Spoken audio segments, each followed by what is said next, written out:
Mark Butcher, and I'm the candidate for Blackpool South. And yeah, it's great to be here. Get ready for Starmageddon. Get ready for Starmageddon, it's coming.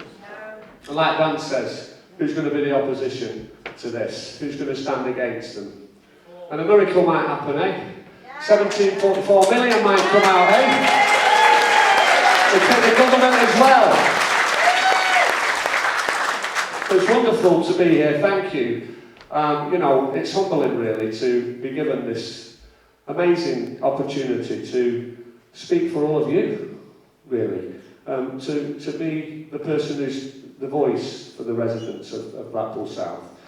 And it's been exciting. You know, we've had a smile. The doors, people have been talking on the doors. The momentum is with ReformUK. And we're seeing it and we're hearing it on the doors. It's very exciting, but we're trying to keep our feet on the ground. And we're chasing this Labour. We are looking to win this seat here in Blackpool South. I intend to win this seat. I'm not looking for second place. My dad brought me up, there was no such thing as second place in my house. There was only one winner. And that's what it's going to be. We're going for the win. We're going to take this seat back and we're going to give Chris Webb the title of the shortest reigning MP ever.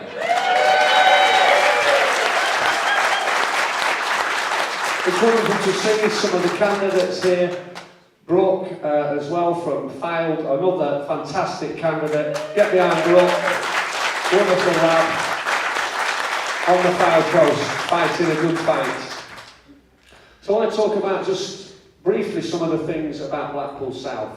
And Dan's mentioned some of that.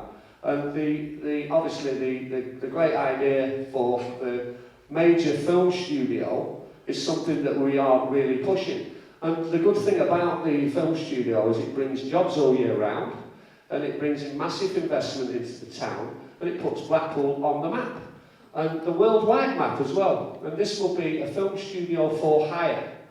So we build the film studio, hangar-type film studio, and they come in and out and turn these from a Star Wars film set one day to a Spider-Man film set the next. They do it very, very quickly. They employ local people, and they bring a lot of investment and jobs all year round. Now the thing is that the Culture Secretary has a budget of 40 billion. Not million, billion.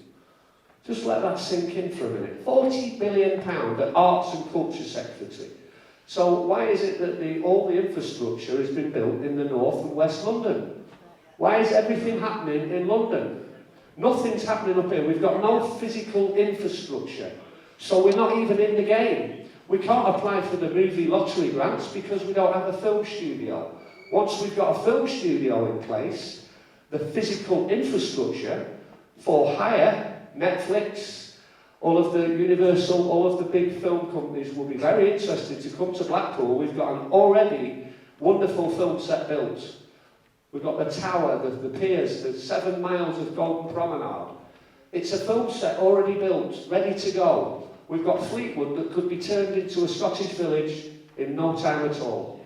You could do something fantastic at Lytham and on the promenade there, and the cafes, the culture there would be ideal for filmmakers to come and make these movies, small movies and large movies. And then we can apply for the lottery funding on top of the Culture Secretary budget. We can then apply for large film lottery grants or small film lottery grants. And also you've got the private investors who would come in their droves to Blackpool. They'll be fighting to take the film studio. They will be hiring it for 3 months at a time. So jobs, jobs and more jobs for Blackpool. That's what we want to see. The residents of this town want all year round jobs. We want our airport back open, which Dan has already been clear about. We want a light rail link that runs on the Waterloo train line.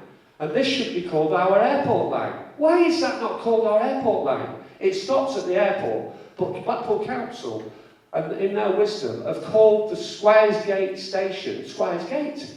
It should be called the airport. And it should call at St Anne's, Lytham, Kirkham, and off to East Lancashire, and so on. We want jobs all year round, we want investment into the town, we want to see this council tax situation is becoming totally ridiculous. We are paying council tax on par with Chelsea and Kensington. It's outrageous to see that we in the north up here are paying similar council taxes to people who live in £3 and £4 million houses. But yet we're paying more. How does that work? We want an independent review. We're going to do this and we're going to call for an independent review on the council tax situation. Why are we paying the more than Kensington and Chelsea?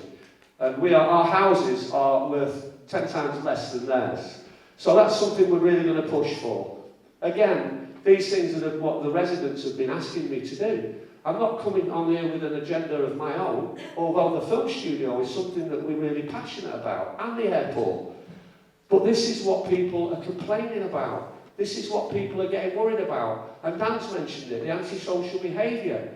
The people, old ladies, people, senior citizens of a certain ward, I don't want to mention it, are getting terrorised.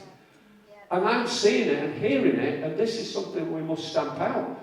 And like Dan says, Reform are the only party that's committed to working with the police, 40,000 more police officers.